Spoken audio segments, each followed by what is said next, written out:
আবার একটা নতুন টেক নিউজ আমাদের টিএসসি নিউজের 461তম পর্বে আপনাকে আবার স্বাগত জানানোর জন্য হাজির হয়ে গেলাম আমি অভ্র। আজকে জমজমাট টেক নিউজ রয়েছে এবং সাথে ইলন মাস্কের ব্যাপারে আজকে খুব মারাত্মক খবর রয়েছে। অবশ্যই ভিডিওটা দেখবেন, মজা পাবেন, ভালো লাগবে, লাইক করে দেবেন, তারপর তাতে আমিও মজা পাবো। চলুন তাহলে আর দেরি করবো না, আমরা ভিডিও শুরু করে দিই। আজকের প্রথম খবর, iQOO Z6 এই ফোনটা ইন্ডিয়াতে লঞ্চ হয়ে গেল। 4GB 128GB ভার্সনটা 14,000 রুপিতে লঞ্চ হয়েছে। iQOO Z5 এর কিন্তু সাকসেসর নয়, একটা অন্য ফোনই, আলাদা ফোন বলতে পারেন, যেটা খুব অ্যাগ্রেসিভ দামে লঞ্চ হয়েছে। ফোনের স্পেসিফিকেশনস কিন্তু বেশ ভালো আছে। কোয়ালকম স্ন্যাপড্রাগন 695 প্রসেসর আছে, 120 হার্টজের রিফ্রেশ রেট আছে, 5000 mAh ব্যাটারি, 18 ওয়াটের চার্জার, ইত্যাদি ইত্যাদি অনেক কিছু। 50 মেগাপিক্সেলের ক্যামেরা, প্রাইমারি সেন্সারটা, বাকি দুটো ফালতু সেন্সার। কিন্তু সব থেকে বড় খবর এটাই যে iQOO Z6 এই ফোনটা মোটামুটি ভিভো T1 এর স্পেসিফিকেশনসই নিয়ে চলে এসেছে। তো সেক্ষেত্রে ওই সেম স্পেসিফিকেশনস দিয়ে আরেকটা ফোন লঞ্চ করার কি মানে, কিছু কি তফাৎ আছে? আমরা টেস্ট করে দেখবো, অবশ্যই টেস্ট করে দেখবো, আপনাদের জন্য ভিডিও আসবে। কিন্তু iQOO Z6 এর দাম আমার অসাধারণ লাগলো। এই দামে এই মুহূর্তে যেসব 5G ফোন লঞ্চ হচ্ছে তার থেকে এই ফোনের স্পেসিফিকেশনস কিন্তু অনেকই বেটার। তো দেখা যাক iQOO Z6 কতটা ভালো হয়, কেমন হয়। আমরা ভিডিও নিশ্চয়ই নিয়ে আসবো, আমাদের সাথে থাকবেন, সাবস্ক্রাইব করে রাখবেন, নতুন নতুন অনেক কিছু আমাদের চ্যানেলে দেখতেও পাবেন।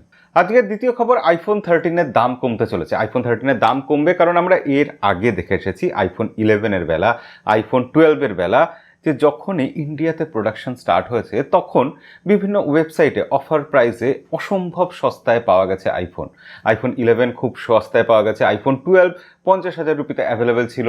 এবার iPhone 13-এর ক্ষেত্রেও সেটা হতে চলেছে, কারণ ইন্ডিয়ার চেন্নাই কারখানায় ফেব্রুয়ারি মাস থেকে iPhone 13 যে তৈরি করা হবে তার টেস্টিং চলছিল, ফক্সকনেরই কারখানা, এবং সেই কারখানায় টেস্টিং চলার পর অবশেষে জানা যাচ্ছে এপ্রিল মাস থেকে iPhone 13 সিরিজ ইন্ডিয়াতে ম্যানুফ্যাকচারিং হওয়া শুরু হবে, এবং যার ফলে ট্যাক্সের ঝামেলা অনেক কম থাকবে, যার ফলে প্রোডাকশন কস্ট তুলনামূলক কম হতে পারে, এবং তার ফলে iPhone 13-এর দাম কমবে। অন্তত সেলে তো আমরা খুবই সস্তায় পাবো।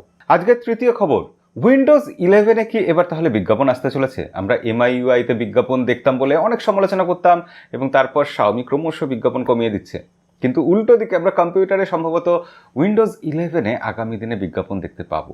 তার কারণ উইন্ডোজ 11-এর কিছু কিছু জায়গায়, কিছু কিছু ভার্সনে টেস্টিংয়ের জন্য আমরা দেখতে পাচ্ছি যে সেখানে বিজ্ঞাপন আসছে, অর্থাৎ মাইক্রোসফট কোম্পানি বিজ্ঞাপন দেওয়ার ব্যাপারটাকে টেস্ট করা শুরু করেছে আগামী দিনে। তার মানে আমাদের যে কম্পিউটারগুলো আছে ফ্রিতে উইন্ডোজ 11 পেলেও তার সাথে বিজ্ঞাপনটাও আমাদের ফ্রিতেই পেতে হবে, এরকম আসতেই পারে। খুব একটা অস্বাভাবিক কিছু নয়, তবে ব্যাপারটা খুবই ইরিটেটিং হবে। আপনার কি মত এই ব্যাপারে, যে ফ্রিতে পাচ্ছি বলে বিজ্ঞাপন সহ্য করে নেবো, এটাই কি হওয়া উচিত? অবশ্যই কমেন্টে লিখে জানাবেন। এদিকে ইলন মাস্কের সাথে রাশিয়ার প্রেসিডেন্ট পুতিনের ঝামেলাটা বেশ সুন্দর জায়গায় পৌঁছে গেছে। অবশ্য এটা একতরফা ঝামেলা। ইলন মাস্ক টুইট করেছিলেন যে পুতিনকে তিনি দ্বন্দ্বযুদ্ধে আহ্বান করেছিলেন, বলেছিলেন 1-to-1 ব্যাটল হবে, যে জিতবে ইউক্রেনের ব্যাপারে সেই সিদ্ধান্ত নেবে। অর্থাৎ ইলন মাস্ক জিতলে ইউক্রেন স্বাধীন, আর পুতিন জিতলে ইউক্রেন তার হয়ে যাবে। এই নিয়ে টুইটারে টুইট করার পর ব্যাপারটা বেশ মজার ছলেই করেছিলেন, কিন্তু ক্রমশ সিরিয়াস হয়ে উঠছে। অনেকেই নানা রকম ট্রোল করছে, নানা রকম রিপ্লাই করছে। সেসব দিয়ে কেউ কেউ বলেছে যে ইলন মাস্ক পুতিনের সাথে পারবেন না, বডি স্ট্রাকচার এসব কম্প্যারিজন করে দেখিয়েছে যে ইলন মাস্ক 10 সেকেন্ডের বেশি টিকতেই পারবে না পুতিনের সামনে। তো ইলন মাস্কের বডি স্ট্রাকচার কোথাও গিয়ে একটু মেয়েলি, এরকম সব ব্যাপার স্যাপার কিছু পিঞ্চিং কমেন্ট এসেছিল। তাই জন্য ইলন মাস্ক তার টুইটার হ্যান্ডেলের নামটাই বদলে দিয়েছে। তিনি সেখানে একজন মহিলার নাম রেখেছেন, মানে নামটা সামান্য চেঞ্জ করে ইলনি মাস্ক বা এরকম একটা কিছু নাম রেখেছেন। ব্যাপারটা বেশ মজাদার হয়ে উঠেছে, এবং আরও মজাদার হয়ে উঠেছে যে ইলন মাস্ক তারপর আবার একটা টুইট করেছেন যেখানে পুতিন যে ভাল্লুকের পিঠে চলেছিলেন এরকম একটা ছবি টবি দিয়ে, এবং সেখানে তিনি বলেছেন আপনি চাইলে আপনার ওই ভাল্লুকটাকেও নিয়ে আসতে পারেন আমার সাথে, যখন যুদ্ধ হবে তখন যুদ্ধে আপনাকে হেল্প করার জন্য। তো এরকম বেশ জমজমাট চলছে, এটা বেশ নাটক হয়ে উঠেছে, গল্পটা বেশ জমে উঠেছে। আগামী দিনে দেখা যাক এই ব্যাপারে আর কি অগ্রগতি হয়। তবে ইলন মাস্ক যে এইসব করছেন এর ফলে কিন্তু তার পাবলিসিটি হচ্ছে অনেক। এই মুহূর্তে ইউক্রেনে সব থেকে বেশি ডাউনলোড হচ্ছে তার স্টারলিংকের অ্যাপ্লিকেশন, অর্থাৎ তিনি যে চ্যারিটির জন্য স্টারলিংকের সব কিছু সার্ভিস দিয়েছেন, ইন্টারনেট সার্ভিস দিয়েছেন ইউক্রেনে, সেই ব্যাপারে কিন্তু অনেকটাই পাবলিসিটি হয়ে যাচ্ছে। আমি জানি না এটা পাবলিসিটি স্টার না ইলন মাস্কের বরাবরের মতো একটা পাগলামি যেটা হয় এক তো জিনিয়াস লোকদের। তবে যাই হোক না কেন, আলটিমেটলি আমরা ব্যাপারটা এনজয় করছি। Realme GT Neo 3 22 মার্চ চায়নাতে লঞ্চ হতে চলেছে, এবং তার একটা লা ম্যান্স ভার্সন, সেটার টিজ এসে গেছে, টিজ করেছে রিয়েলমির তরফ থেকে, এবং সেটা দেখে অসাধারণ লাগছে। ফোনটা দেখে ব্লু কালারের ফোন, তার উপর দুটো সাদা স্ট্রাইপ, অবিশ্বাস্য সুন্দর দেখতে লাগছে। তবে যখন আমাদের এখানে আসবে ওই মেন্স ভার্সনটা কি সেটা থাকবে, সেটা কি আদৌ আসবে আমরা জানি না। সেখানে 150 ওয়াটের ফাস্ট চার্জিং থাকবে, কোয়ালকম স্ন্যাপড্রাগন 8 Gen 1 প্রসেসর থাকবে, ইত্যাদি ইত্যাদি অনেক কিছু থাকবে, 120 হার্টজের অ্যামোলেড ডিসপ্লে ইত্যাদি সব কিছু থাকবে। কিন্তু এত সুন্দর একটা দেখতে ফোন রিয়েলমি সত্যি এই ফোনটা দিয়ে লোকের নজর কাড়বে এটুকু নিশ্চিত। ভিভোর যে ফোল্ডিং ফোন আসবে ভিভো এক্স ফোল্ড, সেই ফোনটার রেন্ডার বাইরে এসেছে, দেখতে কিন্তু খুবই সুন্দর লাগছে। ভিভোর ফোন মানে সেটা যেরকমই ফোন হোক না কেন, ফোল্ডিং ফোন হোক বা নজযুক্ত ফোন হোক বা পাঞ্চল ফোন হোক, সেটা দেখাতে লুকস আর ডিজাইনে কিছু স্পেশাল কিছু থাকবেই। তো এই ফোনটাও রেন্ডার যেটা এসেছে দেখে খুবই ভালো লাগছে। দাম কতটা কি হবে সেটা জানার জন্য আরেকটু অপেক্ষা করতে হবে। বাংলাদেশের মোবাইল ফোন ইউজারদের জন্য সুখবর, ডেটার মেয়াদ শেষ হলেও অব্যবহৃত যে ডেটাটা রয়ে যাবে সেটা ক্যারি ফরওয়ার্ড হয়ে যাবে, এরকম আইন এসে গেছে। মঙ্গলবার এই নির্দেশিকার উদ্বোধন করেন টেলি যোগাযোগ মন্ত্রী আব্দুল জব্বার। তিনি বলেছেন যে এখন 4 জন অপারেটর মিলে মাসে 395টা ম্যাক্সিমাম প্ল্যান আনতে পারবে, তার বেশি আনতে পারবে না। অর্থাৎ ইন্ডিভিজুয়ালি এক একজন অপারেটর সে মাসে 95টা প্ল্যানই দিতে পারবে, এবং প্ল্যানের মেয়াদ ওই 7 দিন, 15 দিন, 30 দিন এই ধরনের হবে।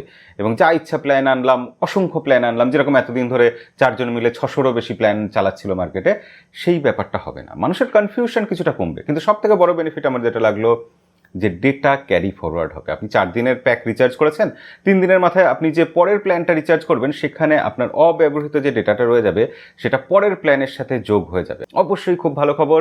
এই ব্যাপারগুলো ক্রমশ আরও ভালো হওয়া দরকার বাংলাদেশে, এবং সেটা দেখে, এই অগ্রগতি দেখে ভালো লাগলো। ফারহান আবিরের টুইট থেকে আমরা জেনেছিলাম যে Xiaomi তাদের রেডমি নোট 11 4G ফোনটা বাংলাদেশে খুব শীঘ্রই লঞ্চ করতে চলেছে। আজকে আমরা দেখতে পাচ্ছি যে বাংলাদেশের সিইও জিয়াউদ্দিন সাহেব তিনি বেশ টিজ করেছেন। তিনি বলেছেন যে 21 তারিখ, এই মার্চ মাসের 21 তারিখ বাংলাদেশে রেডমি নোট 11 4G এই ফোনটা লঞ্চ হতে চলেছে। কত দামে লঞ্চ হবে সেটাই আসল ব্যাপার, এবং সেটা দেখার জন্য আমারও খুবই আগ্রহ থাকবে। ইন্ডিয়া, চায়না, বাংলাদেশ সব দেশের খবর হয়ে যাচ্ছে, এবার একটু গ্লোবাল খবর হয়ে যাক। Xiaomiর তরফ থেকে Xiaomi 12 সিরিজ, Xiaomi 12, 12X আর 12X Pro এই ফোনগুলো গ্লোবালি লঞ্চ হয়ে গেল, এবং এর প্রাইস যদি আমরা ইন্ডিয়ান প্রাইসিংয়ে কনভার্ট করি তাহলে 12X এর দাম 49,000 রুপি হচ্ছে, আর 12 যেটা নর্মাল 12 সেই Xiaomi 12 এর দাম হবে 54,000 রুপি, আর 12X Pro যেটা বা 12 Pro যেটা সেটার দাম হবে প্রায় 60,000 রুপির কাছাকাছি, 64,000 রুপির কাছাকাছি। সেক্ষেত্রে বাংলাদেশে গেলে এগুলোর দাম মোটামুটি আরও 5,000 করে আপনারা এক্সট্রা ধরে নিতে পারেন। তো দেখা যাক, এই ফোনগুলো গ্লোবালি তো লঞ্চ হয়ে গেল, আমাদের দেশে কবে আসে। তবে স্পেসিফিকেশনস দেখে তো আকর্ষণীয় লাগছে, ফোনগুলো দেখতেও ভালো। আমাদের কাছে আসলে তবেই বোঝা যাবে কেমন হচ্ছে। এদিকে চায়নাতে যে Redmi K50 gaming addition launch হয়েছিল, কয়েকদিন আগেই লঞ্চ হয়েছিল, ট্রিগার আছে, গেমিং ফোন হবে, বুঝতেই পাচ্ছেন সেই ফোনটা। তো সেই ফোনটা ইন্ডিয়ার BIS সার্টিফিকেশন সাইটেও লিস্টেড হয়ে গেছে, অর্থাৎ খুব শীঘ্রই ইন্ডিয়াতে লঞ্চ হতে চলেছে, অর্থাৎ মার্চের শেষে অথবা খুব জোর ফেব্রুয়ারির শুরুতেই এই ফোনটা লঞ্চ হবে। কোয়ালকম স্ন্যাপড্রাগন 8 Gen 1 প্রসেসর রয়েছে, সেই ফিজিক্যাল ট্রিগার রয়েছে যে ট্রিগার দিয়ে গেম প্লে করা যায়, এবং 120 ওয়াটের ফাস্ট চার্জার রয়েছে। সব মিলিয়ে একটা ভালো প্যাকেজ, ভালো গেমিং ফোন হতে পারে। তবে রিলিজ করার পরই আমরা এই ব্যাপারে সিদ্ধান্তে পৌঁছাতে পারবো। আর আজকে শেষ খবর, একটা ছোট্ট খবর যে অনারের তরফ থেকে অনার ম্যাজিক প্রো প্লাস এই ফোনটা 17 তারিখ, এই মার্চ মাসের 17 তারিখ চায়নাতে লঞ্চ হতে চলেছে, এক্সক্লুসিভ শুধু চায়নার জন্য। ফোনটা দেখতে খুবই ভালো লাগছে, ডিজাইন অসাধারণ, এবং এর সাথে কোথাও Xiaomi 12 আলট্রা যে ফোনটা আসবে তার ডিজাইনের মিল আছে বলে মনে হচ্ছে। তো দেখা যাক, ফোনটা লঞ্চ হোক চায়নায়, এই ব্যাপারে সব আপডেট আপনাদের জানাবো। আর আজকের ভিডিও এখানেই শেষ করবো, দেখা হবে পরের ভিডিওতে। আজকের মতো বিদায়।